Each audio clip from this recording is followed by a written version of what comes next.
¿Qué onda, mis sagrados caballeros de Atena? Soy yo, Mao. Aquellos de ustedes que descubrieron Saint Seiya en los 90s, creo estarán de acuerdo conmigo en decir que los productos más suaves de ese entonces eran las figuras vintage. Nada se les podía comparar, eran nuestros personajes favoritos, tenían armaduras de metal y les podías quitar la armadura y hacer el objeto, estaban súper geniales. Hoy les traigo un video sobre esas nostálgicas figuras, esto es 11 curiosidades de las vintage. Vamos a empezar. Número 11. Las cajas con otros idiomas. ¿Alguna vez se preguntaron por qué algunas de las cajas decían Les Chevaliers du Zodiac en lugar de los Caballeros del Zodiaco? Bueno, eso es porque muchas de las vintage que nos llegaron eran importadas de Francia. Saint Seiya llegó primero a Europa y luego a Latinoamérica. Mucho de lo que nos llegaron a exportar venían de España y de Francia, desde figuras hasta el intro español de Guardianes del Universo, el cual, por cierto, era un cover del intro francés del mismo nombre. Llegamos tarde a la fiesta y nos mandaron las sobras, las hermosas, muy hermosas sobras. Número 10. Los erróneos colores de cabello. No hay duda que las vintage, por más que yo, y pues muchos otros fans las amemos, tenían sus defectos e inconsistencias. Parte del problema es que la serie y el manga seguido iban a la par, especialmente durante las 12 casas, y Bandai se moría por vender las figuras. Esto resultó en que varios personajes tuvieran diferentes colores en la figura de los que tenían en el manga o en el anime. La figura de Shura tenía el cabello castaño, mientras que en el anime era verde y en el manga negro. La figura de Aldebarán era pelirroja, mientras que en el anime era morado y en el manga era rubio. Y por último, Afrodita, el cual tenía una figura con el cabello verde, lo cual me hace pensar que Toei quizás pensó que era Shun de alguna manera. No sé, sigamos. Número 9. El nombre original de las figuras. Muchos de nosotros conocemos esta serie de figuras como la Saint Seiya Vintage. Sin embargo, ese no es su nombre.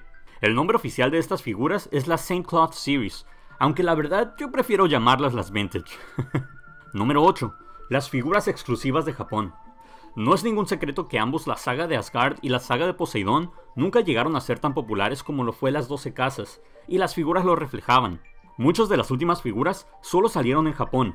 Bud, Crisao, Isaac y Kasa fueron exclusivos a Japón en aquel entonces. Tenerlas en la primera edición hasta la fecha sigue siendo algo difícil y bastante costoso. Número 7. Doko en la portada de Libra.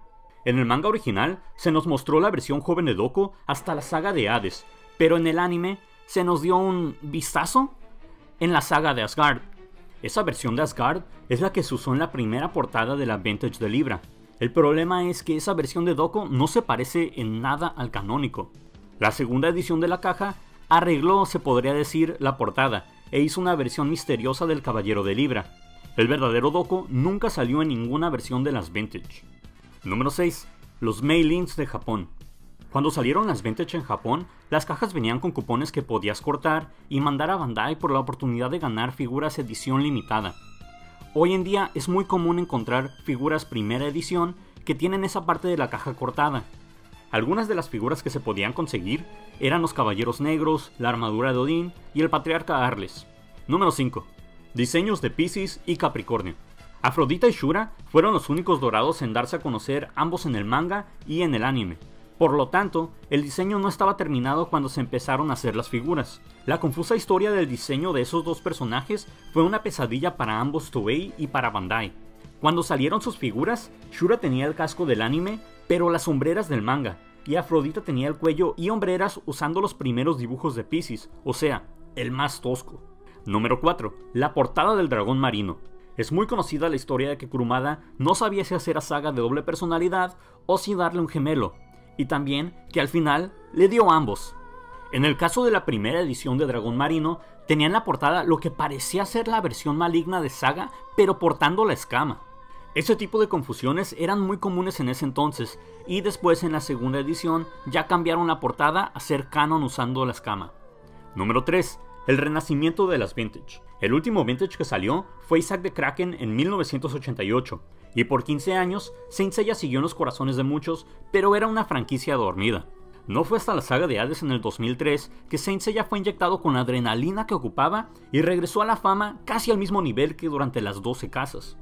Esto trajo reediciones de las Vintage clásicas y también vimos nuevas figuras, incluyendo a caballeros dorados con sapuris, espectros y hasta caballeros de plata. Número 2. La muerte de las vintage. El 2003 trajo a Saint Seiya de vuelta, y con eso también múltiples series de figuras. Aparte de las vintage, también vimos la llegada de una nueva línea de figuras que llevaría a las vintage a la extinción. Las Mythcloths. Las Mythcloths eran más grandes, mucho más detalladas, más articuladas, y aunque sí, eran más caras, eso en verdad no importaba tanto, ya que los fans de Saint Seiya ya eran de más grande edad, si no es que ya adultos, y ya podían darse el lujo de tener esas figuras nuevas. Claro, las primeras Mythcloths no eran lo mejor del mundo, y sí tenían varios defectos, pero dudo mucho algún día encontrar a alguien que piense que esto se parece más a Seiya que esto. Las vintage trataron de competir en el mercado, y hasta cambiaron sus icónicas cajas rectangulares por cajas cuadradas parecidas a las de las Mythcloths, pero sus días estaban contados. Número 1. Proyectos abandonados. Las figuras vintage llegaron a su fin, y sí, fue una lástima, especialmente porque hay varias figuras que se quedaron sin ver la luz del día. Aquí pueden ver prototipos de las armaduras B3 de los protagonistas de bronce, y es una lástima porque nunca las tendremos. Bueno, mis sagrados caballeros de Atena, este es el fin del video, pero les agradezco mucho que me hayan acompañado a través de estas nostálgicas curiosidades.